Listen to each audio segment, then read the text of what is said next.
the doctor. Yes, he's got it. Here he comes. Way back to baby to Cleveland slam dunk. And the doctor made a sensational play. In front, the front, did they score? Andrew Connor. Goldstein fires. Blast and goal! Already back again. He's got to be 10 and full forward. And he fumbles the football and the Eagles have it. We welcome you to the Phillies Sports Hour here, January 11th, 2025, day one of the 2025 NFL playoffs.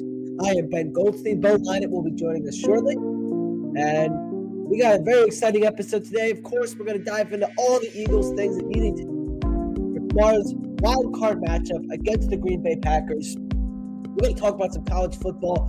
Both semifinal games are over. Penn State chokes. Ohio State wins again, which is just making everyone in Pennsylvania so happy. And then we got someone to boo at the Flyers game tonight, which we're going to get into. So it's going to be very exciting. Before we start, though, I do want to do a very quick thank you. We reached 1,000 subscribers on YouTube this past week, and it's kind of sentimental. I don't like doing these big thank you things, but it is kind of sentimental to me.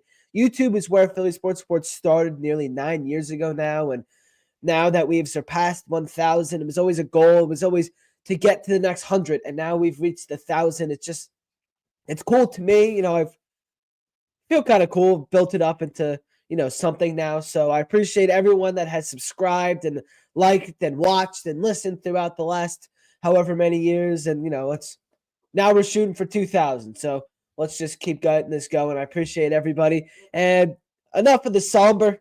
Let's get Bo Lynett in here. Bo, how are we doing? Welcome back to the cold, my friend. Oh, yes, thank you. Got back from Florida yesterday, walked outside, and just got hit in the face with it, and still not adjusted yet. And according to my family, when they picked me up, they're like, yeah, it's kind of mild today, actually. So I got a long way to go before I'm reacclimated up to the north.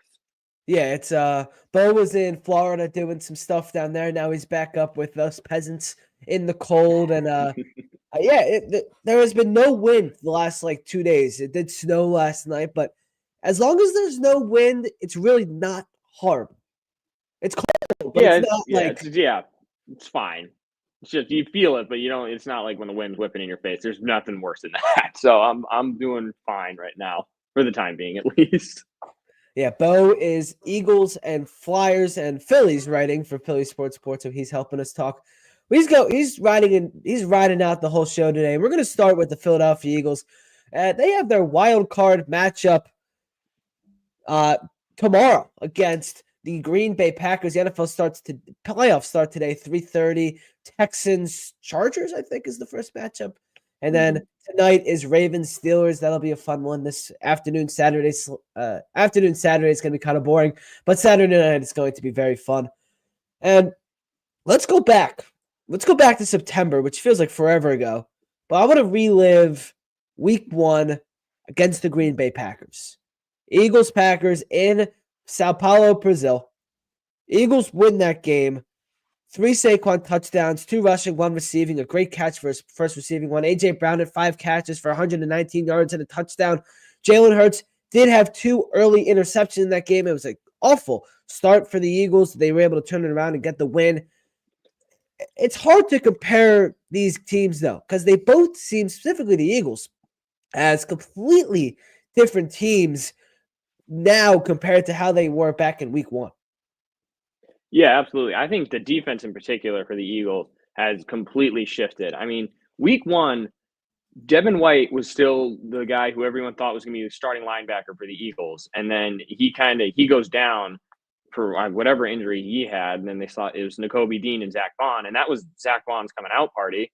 To the point where he was a guy that I'm sure plenty of Eagles fans saw him starting that first game. And they're like, who's this guy? And now at this point, we make him an Eagle for life. He's completely changed. Cooper DeJean was still hurt, hadn't played a game yet. So it was still Avonte Maddox there in the slot, which I think is huge because if you'll remember in that game, the Packers' leading receiver was Jaden Reed at 4 receptions for 138 yards and a touchdown.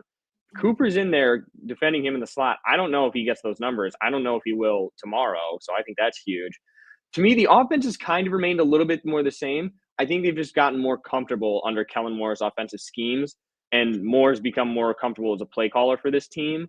It kind of felt like they had a kind of like a mindset of like what they wanted to do in that first game. They were just sticking to the playbook. But now I think they've been able to kind of adjust and kind of recognize their strengths and play to that more. So I think just completely different team for the Eagles. Yeah, for sure. Here's some passing. Here's some total stats. Leading passers, obviously Jordan Love was 17 for 34 for 260 yards, 2 TDs, and an interception. Jalen Hurts was 20 for 34, 278 yards, 2 touchdowns, and 2 interceptions. Josh Jacobs, 16 carries, 84 yards. Saquon Barkley, 24 carries, which now doesn't seem like a lot to what he's getting now. He's more than 24, 109 yards, 2 touchdowns. Receiving yards, Jaden Reed, as you said, 4 receptions, 138 yards, and a touchdown. A.J. Brown, as we said, 5 receptions, 119 yards. And you may see a similar start from Jalen Hurts that you saw last time, kind of dusting some rust off. Jalen Hurts hasn't played a game since week 16 in Washington, where he was concussed. He will return Sunday afternoon at Lincoln Financial Field. He cleared concussion protocol on Friday, limited practice on Wednesday. He was a full participant on Thursday and Friday. What is your concern level going into this game? So I'd say injured Jalen. I'd say that my concern level is low, but it's certainly not zero. Again, so I went back and looked at his numbers. Since being the starter in 2021, there have been 2 instances where he's had to come back after missing at least 2 games. The first one was week 15 against what was then the Washington football team in 2021. He went 20 for 26, 296 yards, a touchdown, and an interception. The second time it happened was the 2022 season, week 18 against the Giants. That was when he went down in that Chicago game with, I think, a shoulder injury and had to miss the Christmas Eve game against the Cowboys, and then the next game against the Saints. He went 20 for 35 with 229 yards, no touchdowns, and an interception. So one like really, really good performance, one like meh performance, but an interception in both games. So I think he will come back and he's just going to have some rust. And that's kind of to be expected. I mean, he's kind of just a player, like, even when he hasn't missed time, it takes him a minute to get into the game. Like we saw, like the Eagles were not a good first quarter scoring team. It kind of takes him a second to kind of like get his bearings. But once he does, he's firing on all cylinders. And I feel more confident in the fact that this was a concussion and not another kind of injury, something like a lower body injury or an arm injury, something that would affect like his mechanics in the game. This is something where he's cleared concussion protocols, so he should be able to, and a player who's like as mentally strong as him should be able to recognize, like, I'm at 100% here. This isn't like, oh, like I twisted my ankle, so I don't know if I'm gonna be able to run as fast, or oh, like my arm is messed up, so I don't know if I'm gonna be able to throw. I think this is something where he'll be able to come in and just quickly try to be able to retake the control of the offense. Yeah, and his counterpart tomorrow, Jordan Love, also coming into this game banged up, hurt his elbow last week, practiced all week, as he's ready to go. How does banged up Jalen compare with a banged up Jordan Love? They say Love hurts. How is this going to go? Yeah, this one, I'm more concerned about Love's injury for sure, because that is an elbow injury. It's on his throwing arm, and the reports are saying that it's kind of affecting his ability to grip the ball.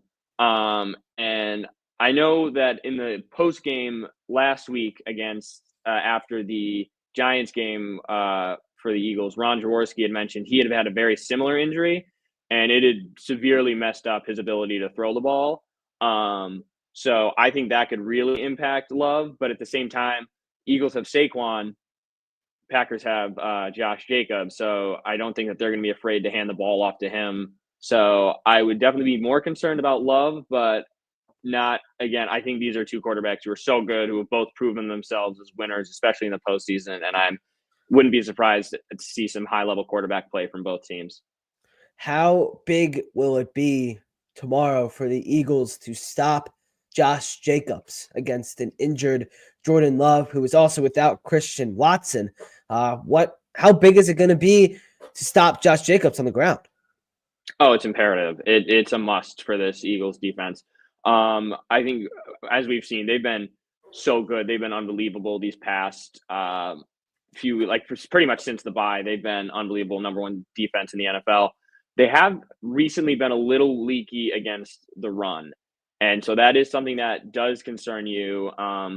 Their line up front is they've got a great line. They don't have that star player. Like, they don't have that star guy who's other than Jalen Carter, of course, who can kind of like, and I'm speaking really in terms of edge rusher here, somebody who can really keep contained, somebody who can just kind of eat a bunch of blockers and stop that run. So I think that's going to be the most important part of this game, is just keeping Josh Jacobs in check. And you don't need to stop him. Like, if you can't stop him, but like, just keep him in check, keep him controlled. He's going to get good numbers. He's probably going to score a rushing touchdown. But like, if he's just not running all over you, I think the Eagles can win this game. Is it possible to compare Josh Jacobs and Saquon at all? I mean, they're kind of similar build, it feels like, but Saquon just is so explosive. Like, what do we see from Josh Jacobs? Yeah, great comparison. It's so hard because I think the big storyline for them is like both of them leaving, like, as well as Derrick Henry, like these running backs who left their former teams and just had an amazing breakout year to start with a new team. Saquon, to me, is just like, he is such a unicorn. He's this rare combination of both speed and power. I think like the NFL ran the numbers of like the top 5 fastest speeds that players have hit this season, and I think Saquon was in like 2 of the top 5 when he breaks off for one of his long runs.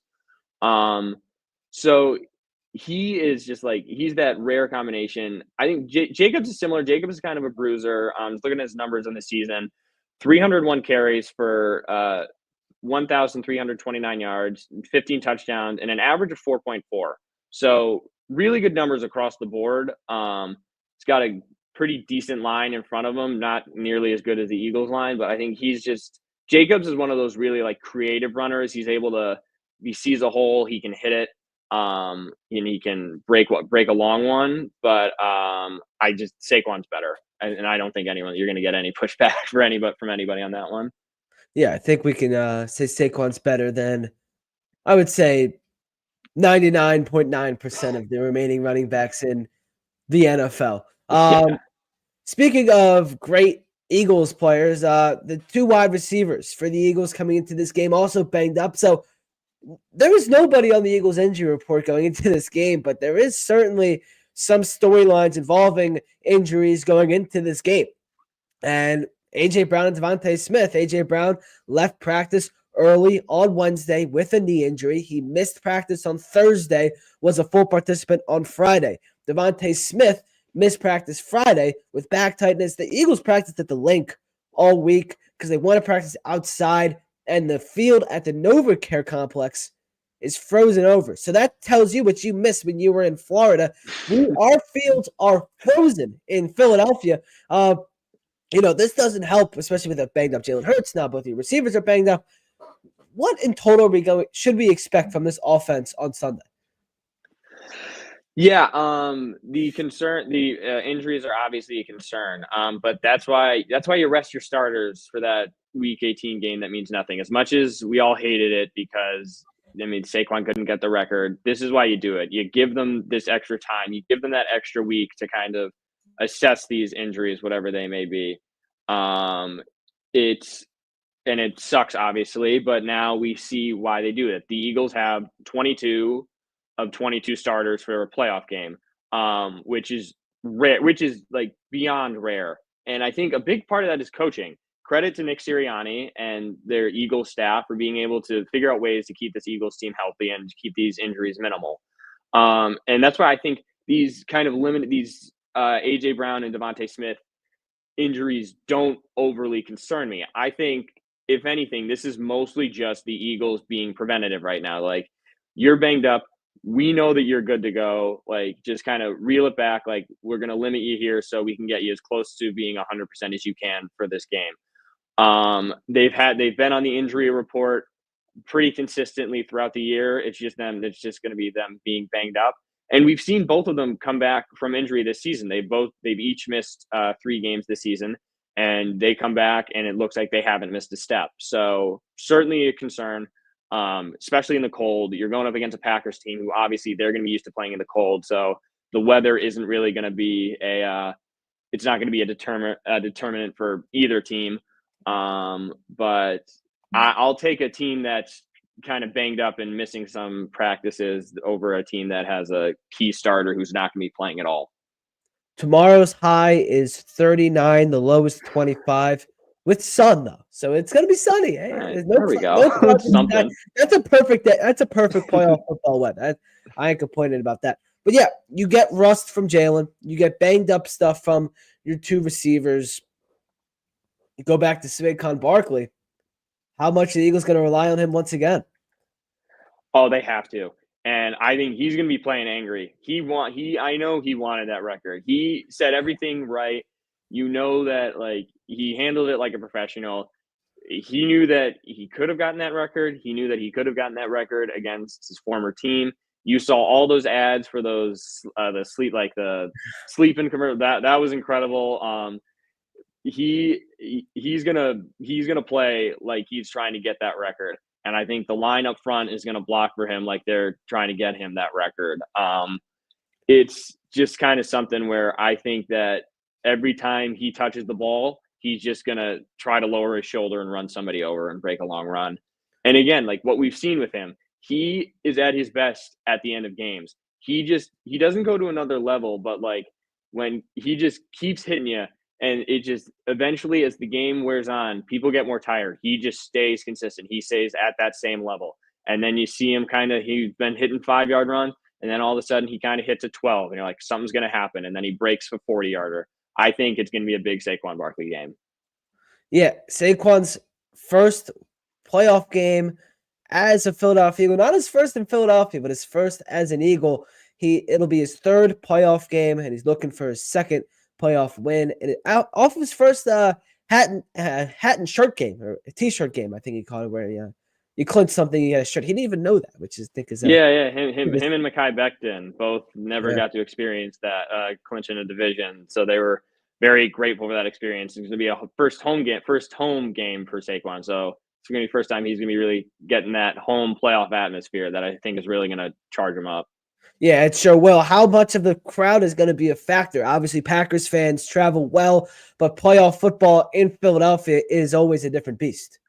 Yeah, you can't beat it. Any kind of postseason in Philly, it's just the absolute best.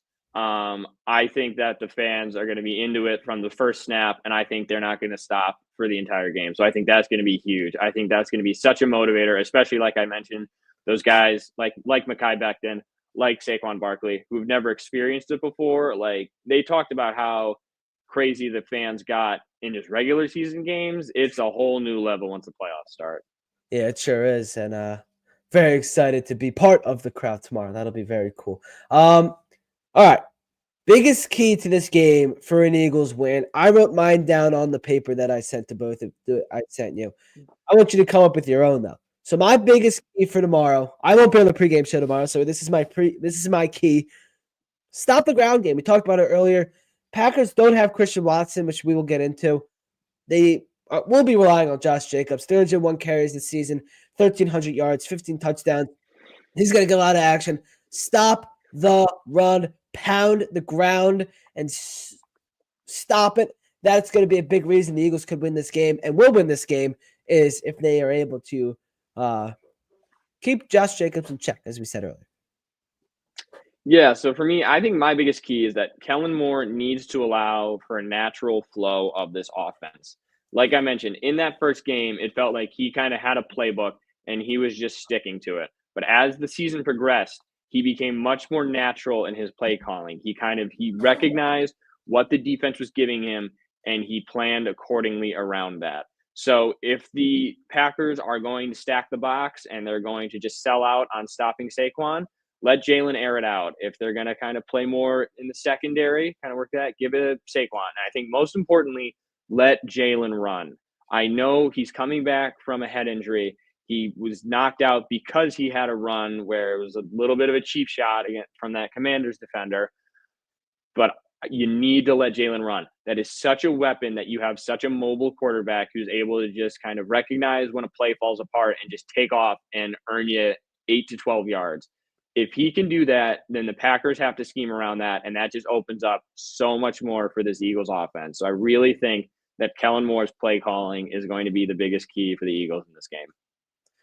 Yeah, we will see how that goes. Yeah, first game of Kellen Moore's system against the Packers didn't feel free. Now you're going to start to feel more free, of course, as the season goes along and into the postseason. You mentioned the Jalen Hurts running thing.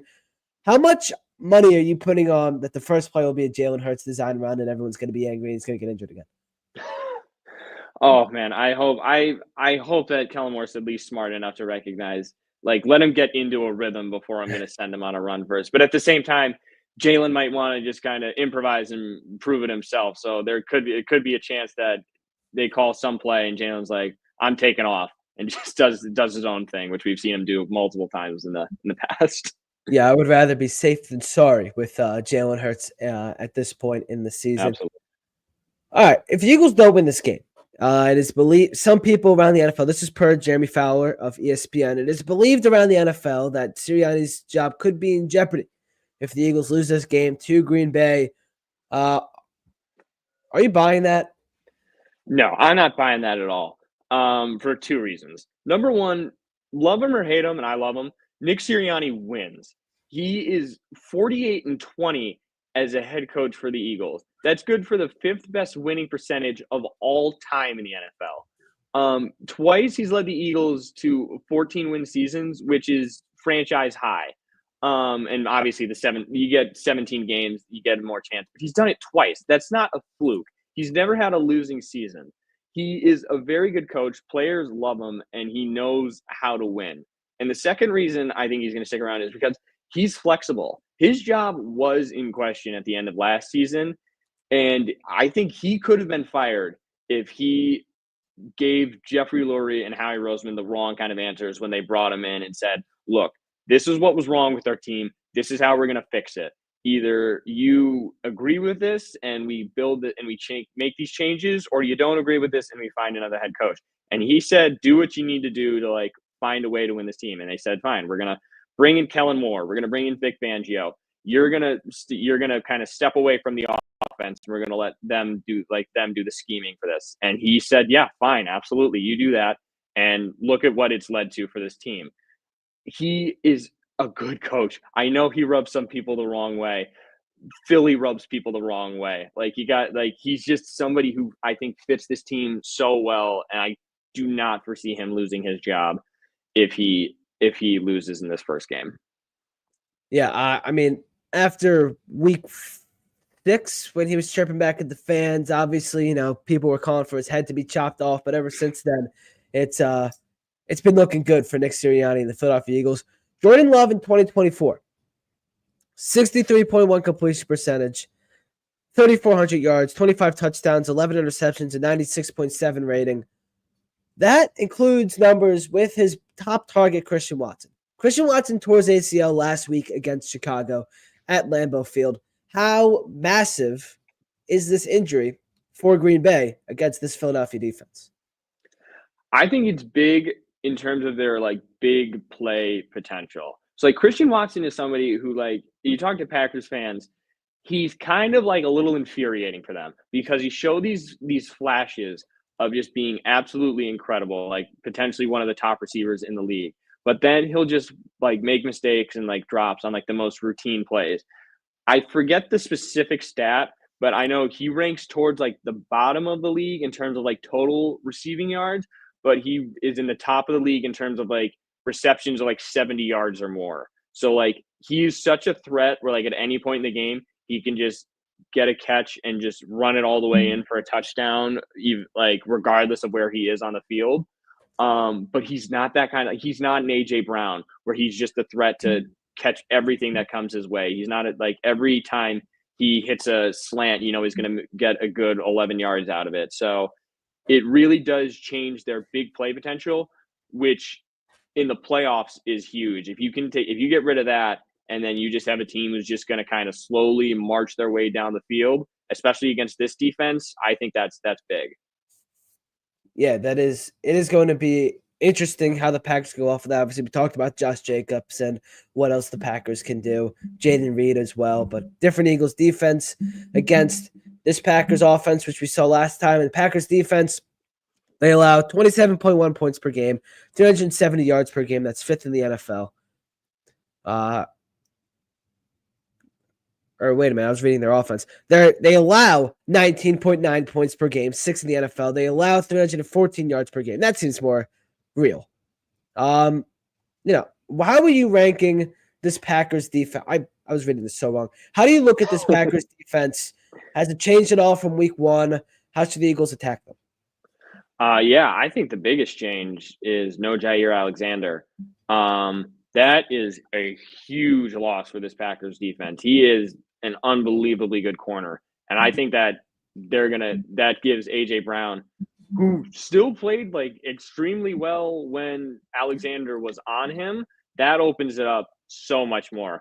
And then if they kind of try, especially because then you think like the Packers recognize this, they know how much of a threat AJ Brown is if they don't have their best cornerback out there. So they're going to try to scheme around him. Great. Now you have Devontae Smith.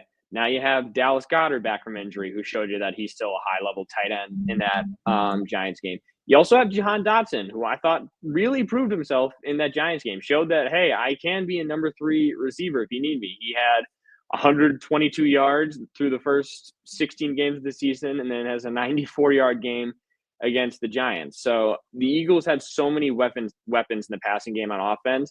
I think that this big loss for the Packers could really impact them because you remember you said they were averaging about 19 points a game. The Eagles dropped 34 on them in that first game when their offense wasn't really clicking as much. That was mostly just a Saquon Barkley game. Yeah, and now you're going to get a fueled Saquon Barkley, an angry Saquon Barkley, an angry offensive line, especially Lane Johnson, which we'll get into in just a little bit with some voting that he wasn't exactly thrilled with them. No. Arrested Jalen, arrested offense. So this will be interesting what the Eagles can do against the Packers on Sunday. Let's talk about the All-Pro voting. Came out, AP Eagles All-Pros. There's a few of them. Saquon Barkley and Zach Bond, of course, are on the All-First team. Jordan Mailata, Lane Johnson, A.J. Brown, Jalen Carter are on the second team. What are your thoughts on the voting? Obviously, first teamers well-deserved, second teamers well-deserved. Was anyone missed? Anyone should have been first team, second team? I think Mailata should have been first team. I know he had that injury that kind of knocked him out for a few games. All his Pro Football Focus numbers or Pro Football Reference, all his numbers are top for any offensive lineman pretty much in the NFL. He is unbelievable. You do not recognize how good he is. And then at the same time, you got Lane Johnson posted that picture, also should probably be first team. So there it is. Just kind of laying the numbers out there. And it's so hard for linemen. They don't get they don't have those really kind of flashy, if any, stats. Good job on Pro Football and kind of trying to find these numbers to kind of just show you how good a lineman really is and how valuable they really are to their team. But I think a lot of times, especially All Pro and Pro Bowl, they're popularity contests. And when you don't have the stats to kind of back it up, within the way that linemen don't, the Lions are just such media darlings right now that Penei Sewell has gotten so much attention. Rightfully so. He's absolutely a fantastic player in this league. But I think it should be Lane. And that really matters now. Lane is he's not playing like he's in the twilight of his career. He's in the twilight of his career. And these are the kind of things that you need to stack up if you want to kind of get yourself into the Hall of Fame. And he is on that trajectory if he stays playing as high a level as he has been. But that first team, you get another first team really, really puts him at an elite level. So I know he's frustrated about that, and rightfully so. Yeah, he's been on the first team twice in his career. This is his third second team selection. Lane Johnson, sacks allowed 0. Sewell 1.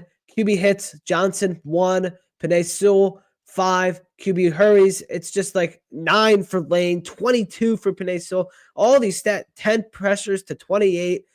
The island rate 75% to 55. Like these numbers here, run block win rate. Lane Johnson 80%. Penn Sewell wasn't even ranked. Like all these numbers are just so much in favor of Lane Johnson. As you said, it's just popularity contest. Lane Johnson could be angry now, and I ain't complaining about that. Oh no, any kind of motivation that you can give Lane Johnson that's great. I mean, everybody remembers the dog mask in 2017. So if we get anything like that, it's over for whoever has to face him.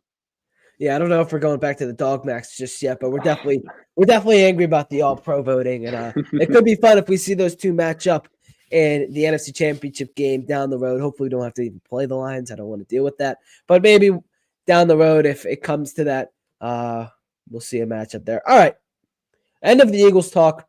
We're wrapping it up. Bo, what is your prediction for tomorrow? Eagles, Packers. It's their fourth matchup. You went back and looked at all three matchups from 1960, 2003, 2004. 2010 was the last time. There was the wild card game. Yeah, what was the? 2000. Yeah, so 2003. So 1960, 2003, and 2010.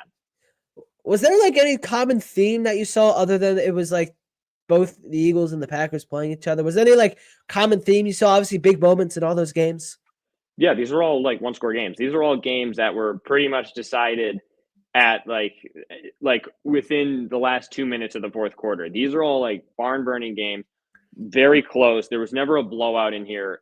Each team had a chance with the last second. In the 2003 game, it was won in overtime. I mean, these are close. These are always close matchups. These two teams play each other tight, and they take it all the way down to the wire. So that's why with my prediction, I say still a one-score game, a little more leaning towards not being a one-score game, but I think Eagles 28, Packers 20. I just think that this really, like we brought up several times, this is not the same Eagles team that we saw in Brazil in week one. That defense had a bunch of young guys who have like barely played together, if they played in the NFL at all. And the score still ended up being 34-29. So still a very close game. So I think very like we saw in that week one, going to be a close game. But I think both defenses, combined with the fact that there's going to be some rust with this Eagles offense, going to drop the score a little bit. I think that A.J. Brown is going to have a big game without Jair Alexander. So I foresee Eagles 28, Packers 20. There are still tickets available to attend the Eagles-Packers game tomorrow and the divisional round. If the Eagles win, you can get all your tickets on SeatGeek. SeatGeek is the easiest, most efficient way to buy your tickets. Each seat is given a green, red, or yellow dot indicating whether purchasing that ticket is a good, bad, or a fair deal. Save $20 off your first SeatGeek purchase with code Philly Sports Report. Philly Sports Report. $20 off your first SeatGeek purchase. Thank you to SeatGeek for sponsoring the show. Click the link in the description or the bio to save $20 off your first SeatGeek purchase. All right, let's move it on. We got college football to talk about, Bo. And SeatGeek, you can get more than just the Eagles games. You can go to the national championship in Atlanta on Monday, January 20th, 9 days away. You can go to Sixers, Flyers, comedy, anything. They have everything on SeatGeek, so go check them out. College football playoffs. Penn State loses to the Fighting Irish Notre Dame. Either you're very happy about this or you're very angry about this. I am quite upset because I hate Notre Dame. I don't know how you feel about Notre Dame, but it was a great game, just not the ending that a lot of people were looking for. Yeah, so I'll say this. I don't hate Notre Dame as much as I hate all the people who I know and who are from my hometown who root for Notre Dame because they are either Irish, Catholic, or both, and just have no other connection to the team. But yeah, it really was a great game. Obviously not the way that me personally, not the way I wanted to see it end. But I mean, if you're just a regular college football fan, you really can't ask for more than that. Yeah, this is kind of the games that the college football has been looking for in these playoff games. They finally got a good one with Arizona State And Texas last week. Now you got another really good one in Penn State, Notre Dame. The Ohio State game last night, that was all right. It was a fun ending. But you look at this Penn State game, you have a bad mistake from Drew Aller. You have, your defense couldn't really come through in the end for you against Notre Dame.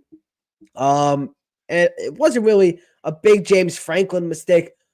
If you're looking at this game from the Penn State Nittany Lion aspect, who's to blame for this? Are you looking at Drew Aller for his last-minute mistake? Are you looking at the defense for that not being able to come up with a stop against Notre Dame in the final however many minutes? Or is it always James Franklin's fault? Yeah, as much as you'd love to blame James Franklin for anything that goes wrong with Penn State, I mean, let me see here. Yeah, 1-18 against AP ranked top 5 teams is atrocious, but it's Drew Aller's fault. And your heart breaks for the kid. He's a young kid. He's like, this is his second year as a starter in this league. But, I mean, that interception, you can't make that mistake. Game is tied, clock's winding down. Take a sack, throw the ball away, do anything other than throw the ball across your body into the middle of the field to give up that interception. But even before that, we saw Penn State's first score of the game was a field goal that they'd kicked following a Penn State interception that should have been a touchdown, but Aller kind of underthrew Nick Singleton a little bit on a flat route where he was wide open, or an out route, should have just been able to walk into the end zone, kind of underthrows him a little bit. Singleton's not able to really turn his body, get it. So there's 4 points that are wiped right there. He had 2 interceptions that both got called back for penalties, rightfully so. Those were penalties on Notre Dame, but you just kind of saw that, like, he wasn't crisp. He wasn't that kind of efficient quarterback that we've seen him be throughout a lot of the season. And it kind of just came to bite him at the worst time. And yes, I think that, it is. I have a hard time blaming the defense. Abdul Carter played unbelievable, especially coming off that injury. Something about those Penn State players who wear number 11, man. It's just, they're just dogs, I guess. But they came up big. They had that, I'd mentioned that first interception that led to the first 3 points of the game. They had another interception later on in the second half that when the game was tied 17-17, that did allow Penn State to score the touchdown that gave them the lead. So it's Drew Aller's fault. You hope that he can kind of move past it. You hope that he comes back. We already know he's coming back next year and can have a better season, but it's unfortunately his fault. Yeah, it stinks. And it kind of like first half dominant from Penn State, just all across the board. But they were only up 10-3 at the end of the first half. And you don't really see any big adjustments out of the second half from Penn State. Nothing really changed. Who does that kind of go on? That you can certainly blame on coaching, because this is the second time both Ohio State and Notre Dame, Penn State played both of them this year. Penn State had a 10-0 lead. They couldn't hold it. So it kind of speaks to the coaching ability. They need to recognize the situation. I think personally, this is just my assumption. I have no basis for this at all. Penn State is not used to holding leads against good teams. Penn State, when they play good teams, they're usually trailing and they need to kind of fight their way back. And they have fought their way back in the past. But when they're playing, they're either blowing out teams they're supposed to blow out or losing to teams that they're supposed to lose to. There's never really a lot of surprise there. So when they do go up against a good team, I don't really think the coaches are making the right decisions to kind of hold this lead, to like let the clock run, to kind of just slowly move the ball down the field and just get points whenever possible. So I think that really did impact them kind of being unable to hold a 2-score lead. All right, national championship next Monday in Atlanta, Georgia. It is the Ohio State Buckeyes against the Notre Dame Fighting Irish, 7 versus 8. It's going to be a good game. I don't like either program. So who do you have a rooting interest, and who do you think will win this game? My rooting interest is I hope both teams lose. Like that would be that is the only situation where I walk away from that game happy. But realistically, probably not going to happen. So it's going to be Ohio State, in my opinion. They've just been absolute juggernauts. They had that blip on the radar against a Michigan team that just, for whatever reason, just seems to have their number and kind of just is the thorn in the side of Ohio State and has been for the past few years. But I think just by and large, Ohio State is just the better program. They've been blowing people out. They are they're just unreal. You saw what they did to that Texas team. I mean, looked like it was a close game, and then all of a sudden, like, that Ohio State defense just kind of absolutely wrecks the game. Just unbelievable players across the board. I would not be surprised if it's a blowout in Atlanta. Yeah, both these teams going into this national championship, they both lost the game at home against Michigan and Northern Illinois, I think. Like two losses at home that are kind of unacceptable, and now they're competing in a national championship game. Kind of interesting, kind of weird. Yeah, I think both of those losses really put a chip on their shoulder. I just think Ohio State, that game was more recent, and it was against a rival, like a really big rival. I know with Notre Dame that after that game, the coach of the opposing team actually met with the Notre Dame coach and said, like, here's what we like, here's how we beat you. So whatever he told them, like, it's Notre Dame has kind of made those adjustments and able to really become one of the best teams in college football after that. But I think Ohio State they're playing with house money right now. Like, they felt disrespected. They saw Michigan plant that flag on their field. You saw the reaction to that. So there's no way I think that they lose. If they lose this game, I think they might become like a laughing stock of college football, because I think they just have so much more to play for than Notre Dame, who kind of shocked everybody by getting to this point. Ohio State, they may win the national championship, but they will always lose their most important game of the year, which is Michigan. So there's always something to look at against Ohio State. I also hope both teams lose in very poor fashion. But anyway, got to thank FOCO. Real fans, they need the best gear. FOCO makes the best. They are the best. They do the best things.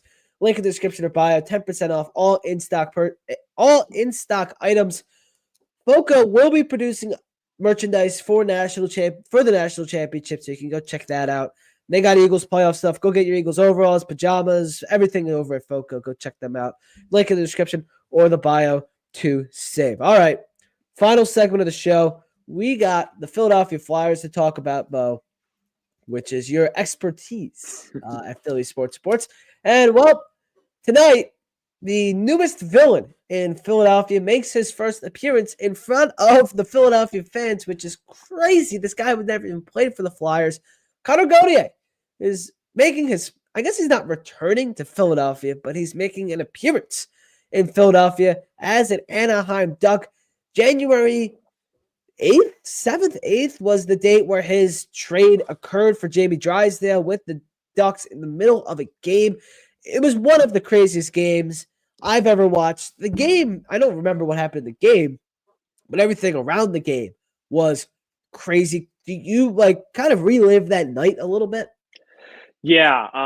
So the game was against Pittsburgh, and it was a blowout. They killed us. So that was kind of just adding a little bit of insult to injury there. But I mean, it kind of just felt like, for me, like, I remember seeing that trade, and then the game kind of just became secondary. Like, that was like, because there were never really any, obviously, like, as reports kind of came out following this, you knew that there were really problems with Gauthier, like, wanting to come to Philly, like, wanting to be on the team when they didn't think he was ready. But, like, in the moment, like, you thought, like, yeah, this kid is, like, he was supposed to be our future. Like, before Mishkov, who at this point last year, we still thought was about 3 years away from even being able to play in the NHL. Like, Cutter Gauthier was the guy. He was a 5th overall pick. He was somebody who was supposed to really kind of come in here and, like, be the next, like, Philadelphia Flyers superstar. And there was a lot of hype around him, and everyone got to see what he did for Team USA in the World Juniors. He was playing fantastic. He was at BC doing really well.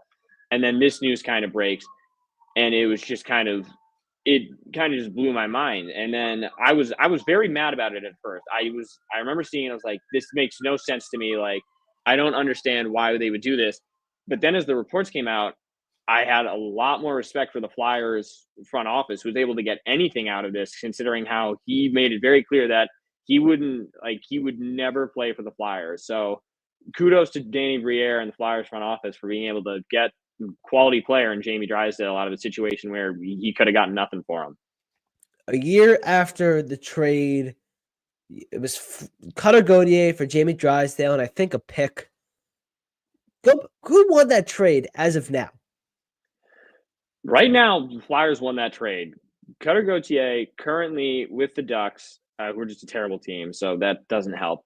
But he has 5 goals and 13 assists for a total of 18 points. His plus minus is -1. He's not the guy that they thought he would be coming out of the gate, which is, I mean, it's to be expected. You can't expect a rookie to kind of immediately come in there and produce at the way someone like Matvei Michkov has. But even he's kind of hit a bit of a rookie wall recently. And so Drysdale, obviously, he's got these injury concerns. He has had trouble staying on the ice, and that was his problem even back in Anaheim. But when he is on the ice, he's a quality defenseman on a team that kind of lacks quality defensemen. So I think at least to this point, I would definitely say that the Flyers won this trade. The Flyers win this trade by being able to get anything for Cutter Gauthier, in my opinion. What do you think the reason was? Like a year later, for Cutter Gauthier never wanting to be a Flyer. Like, it's like, it never made a ton of sense to me. The biggest thing I know that there were talks that he kind of wanted to be on the Flyers earlier, and they told him, like, no, we want to keep you in college, like, let you develop a little bit more. I think the biggest thing is John Tortorella. I think he is not an easy coach to play for. I think he's kind of an old school coach. If you're not playing well, he will let you know, and there will be repercussions. He will healthy scratch you. He will get on you in the media. He will let people know exactly how he feels about you. And I think for a player like Cutter Gauthier, that was just something that I can't handle this. And this isn't something that I want to deal with. I kind of want to come in here and be able to do my own thing, be the star here. And John Tortorella was never going to let that happen. And I think he just kind of decided, well, it seems like Tortorella is here to stay for the Flyers for the time being. So I got to go. All right. What kind of reception do you think Cutter Gauthier will receive tonight at the Wells Fargo Center? Boos. Immediate boos. Anytime he touches the puck, let him know that we don't want to see him here. He got boos in the first time the Flyers played the Ducks in Anaheim from his own fans because of how poorly he was playing. After he was saying that was a game that he had circled on his calendar. So if his home fans are letting him hear it, then we really got to step up and really let him hear it. To me, this is like the new J.D. Drew of Philadelphia sports. And I'm not saying go out there and throw batteries at him the way that the Phillies fans did all those years ago. But this is a guy who was drafted by the Flyers, just like J.D. Drew was drafted by the Phillies, and somebody who before he even stepped into, he even put on a uniform and played for the team, he said, no, I'm not doing anything. I'm out. So he doesn't want to be here, then we don't want him here. And we got to let him know. And just like John Tortorella said, I don't know Cutter from a hole in the wall. We gotta match that energy. If the head coach of your team is letting his dislike for this kid know, and then we gotta match that energy. Yeah, it's gonna be. I'll be down there tonight. It's gonna be insane down at the Wells Fargo Center. It's gonna be fun for Cutter Gauthier. Yeah. So, Boo, you go back to draft night. I remember he's wearing the Flyers jersey. He has the hat on, and he's doing his mini mic interview with social media. And they ask him who his favorite player was growing up, and his answer was Sidney Crosby. Immediately, it rubs you the wrong way. And then, the trade happens. You got Keith Jones on NBC Sports Philadelphia saying, he didn't want to be a Flyer. You don't want to be a Flyer. You're not going to be a Flyer. You have the owners and everything on other shows saying, we're not feeling bad for him when he comes back to Philadelphia. It's like, it seems like a big part of this Flyers rebuild kind of stemmed from that night. And a lot of respect went back to the Flyers organization from the fan base that night. Do you feel that way at all? Absolutely, I do. And just to kind of relive that draft night a little bit, he was drafted. One of the first things he said, like, I was meant to be a Flyer, or like I was made to be a Flyer. He made it very clear that he wanted to be a Flyer, and now we obviously know that that was a facade. But a lot of respect was earned from the Flyers organization from that point, because they showed that they cared, which is like so important. Like you really felt like under the last regime, like it was just kind of like they were making these moves that just kept this team in like right in the middle of the pack. They traded away Claude Giroux, which was the one trade made by that group that I thought was actually successful. That brought in Owen Tippett from the Panthers. Giroux like played the half season for the Panthers and then left. And there's still a pick in that draft that we still have from the Panthers. So that was a win. But like they just kind of showed like they were making business decisions, it felt like, basically. And it felt like they just didn't care. They were keeping the Flyers. They were like maybe a fringe playoff team. They were always right around 500. It's like it's purgatory for any sports organization to be there, because you're not getting a draft pick that'll really impact the organization, and you're not doing anything in the playoffs that makes you a team that should be worth watching. But this team, like this new group, this Danny Briere, Keith Jones, they came in and they've made all the right moves. They drafted Mishkov. They said, yeah, like we're willing to wait. They came right out and said, we're rebuilding. We can wait for this kid as long as it takes because we know he's that good of a talent. They recognized that Cutter didn't want to be here, and they said, you don't want to be here. We don't want you here. We want people who want to be a part of this team. And they brought in Jamie Drysdale, who really does fit well. He is somebody who, when he can get on the ice, like I said, really good. They stuck behind Torts. Recently this year, I think they actually, when he was ejected in one of the games, I think ownership kind of came out and said, like, we're going to pay this fine. Like if they're just going to be getting kicked out of games for being passionate and being right, they're not going to have to be punished for that. So you just feel like this is a team that cares. You see it on the ice. You see, even though they're losing, they're putting their best foot forward and they're being aggressive. And this is an ownership now and a front office that wants to put the best hockey team on the ice as possible. And so that's been a change. That's kind of, you're not seeing that change impacted directly on the ice yet, but these are the kind of changes that you need to see behind the scenes before you can see a positive change on the ice. I remember writing it and saying it around a year ago, kind of with this trade, and when they had the first Ed Snyder legacy night, it was like family is back with the Flyers. The Flyers are a family again with Dan Hilferty, Danny Briere, Keith Jones, because they know how the Flyers were when Ed Snyder was alive and he owned the team, and throughout the success of the 70s and the 80s and the 2010s when they had the Stanley Eastern Conference Championship and they were going deep runs in the playoffs. The Flyers were a family. And that was always the big thing with the Flyers. And that kind of went away after Snyder's death, and kind of when Comcast took over and Chuck Fletcher was making the moves. Like, they didn't feel like a family, they felt like a business again. But now it feels like they're a family again, especially with this new ownership and proving that they care and they want guys here that want to be here and want to be a Flyer, like Travis Konechny, Sean Couturier, Matvei Michkov, and all these guys that you kind of see are the face of the team. You see them now, they want to be a Flyer. But there's a problem with the Flyers right now. They've lost 3 straight home games. They're not playing well, as good as they were earlier this season. The goaltending's not great. Emerson, he's going to start tonight, but he has been in and out. They haven't gotten good stuff from Kolosov and Fedotov. What is the Flyers' biggest issue right now, January 11th, 2025? If there's one thing, what is it? Yeah, you mentioned it briefly. It's goaltending. That kind of sets the bar for everything here.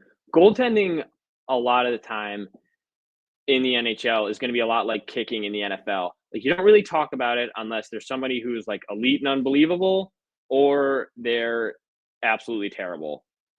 And unfortunately, the Flyers are kind of absolutely terrible at goaltending right now. If you just have a middle of the pack kind of goalie who's just unimpressive, kind of does his job, does what he needs to do.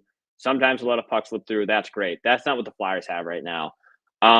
They are dead last in save percentage right now at 877 after being second to last year. Last year, you feel like you have a little bit of an excuse. You start the season off really strong with Carter Hart and Sam Harrison as a quality backup. Obviously, then the Hockey Canada scandal breaks. Carter Hart is released. And Sam Harrison is kind of thrust into the starting position, where he did well at first, and then just as the season kind of progressed, like you'd see a little bit, you saw him tail off, and that's why the Flyers fell out of that last playoff spot. But that's kind of to be expected. He never expected that to happen. That was such drama in the middle of the season where you say, okay, like you kind of give him a pass there.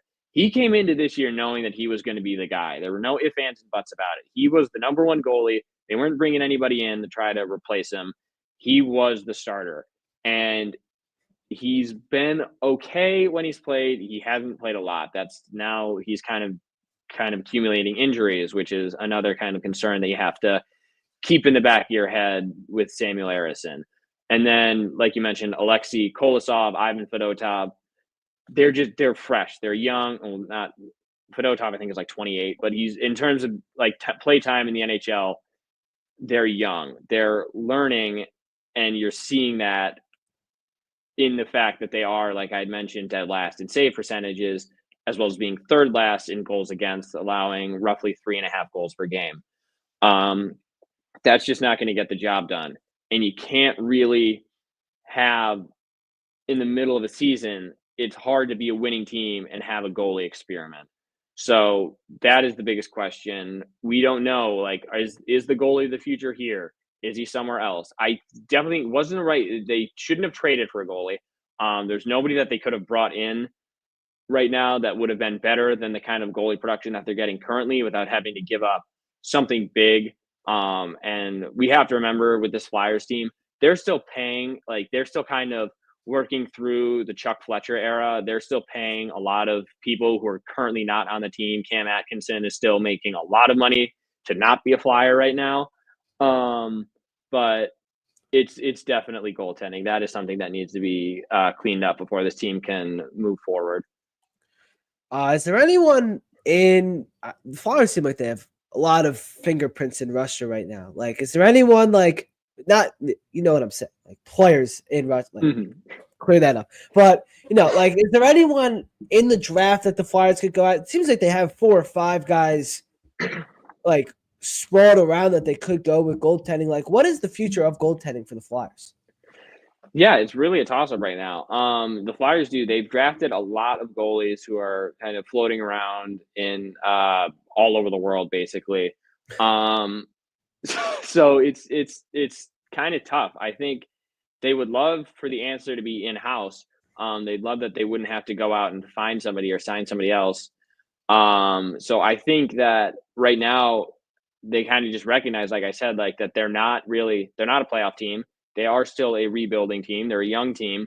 And so they're going to give the guys that they have, they're going to give them the chance to kind of try to prove themselves. Like Alexei Kolosov was not expected to be on this team this year. He made it to Lehigh Valley last year, and talked about being homesick and wanted to go back home. They gave him that opportunity. And then he kind of said during the off season, like, I'm either going to be like, I have to either be on the Flyers or I don't want to come over because I don't want to be in Lehigh Valley. And they were able to get him over here. They were able to kind of tell him, look, like number 3 goalies get a lot of play in the NHL. Injuries happen, and he's kind of moved up into the number 2. He's surpassed Ivan Fedotov. So I think the hope really is that Kolosov can continue to prove himself. He is a young kid. He's 23. He's just getting his bearings in the league, but the hope is certainly that it's in-house right now and somebody who's already been drafted by the Flyers as opposed to someone who they need to draft, because while they are rebuilding, they do have a young core right now that I think really can be successful in the future. All right. Any wise words of wisdom for Cutter Gauthier in his first time in Philadelphia? What would you say to him? Buy earplugs, because anytime you if you don't want to hear all the boos and the things that people are going to say to you, you got to plug up your ears because the Flyers fans are going to be loud tonight for sure. If the Flyers were smart, they would mic up Travis Connected tonight. And just what he's going to say, like, just get him on the ice with Cutter. And just, I want to hear what TK's got to say to him. Because TK always I need John Boy Media to do a kind of a lip reading breakdown for sure. Just kind of anytime, get the cameras on TK anytime he's anywhere near the vicinity of Cutter Gauthier, because you know the things that he's going to be saying cannot be broadcasted on national television. Yeah, I would predict what he's going to say, but I try to keep things PG here on Philly Sports. I don't think what Travis Connected is going to be saying tonight is going to be PG. All right, Bo, I appreciate you coming on. I'll talk to you. Absolutely, man. Take care. All right, Bo Lynett with coming on the Philly Sports Hour, and that is going to do it for us here on January 11th, the Philly Sports Hour. We got Flyers Ducks tonight at 7 o'clock. That's Cutter Gauthier's return to Philadelphia. And we got Eagles Packers tomorrow at 4:30. Sixers as well at 6 o'clock, but nobody cares. Eagles Packers tomorrow, 4:30. Pregame show, 3:15, I think, tomorrow on YouTube, Twitter, Facebook, and Instagram. Sam Hine and Matt Brown will have you on the pregame show. I will be at Lakewood Financial Group. So I'll be on the pregame show tomorrow, but they will. We thank all of you for watching and listening. If you ever miss a live Philly Sports Hour, they're live every Saturday, 11 a.m. Eastern. If you ever miss it, you can go listen on all podcast networks under Philly Sports Reports Podcast, and they always stay up on YouTube. Once again, thank you all for 1,000 subscribers on YouTube. It means so much to me, and can't wait to reach 2,000 very soon. Pre-game show tomorrow. I'll see you next week. Hopefully talk about a divisional game with the Philadelphia Eagles. Take care, everyone. Go Birds! Swing and a drive, left field. It's deep. It's gone. Yes! And it is gone. Yes! It is bedlam at the bank. Look at the doctor. Yes, he's got it. Here he comes. Way back to me. It is Cleveland slammed up. And the doctor made a sensational play. In front, the front, and they score!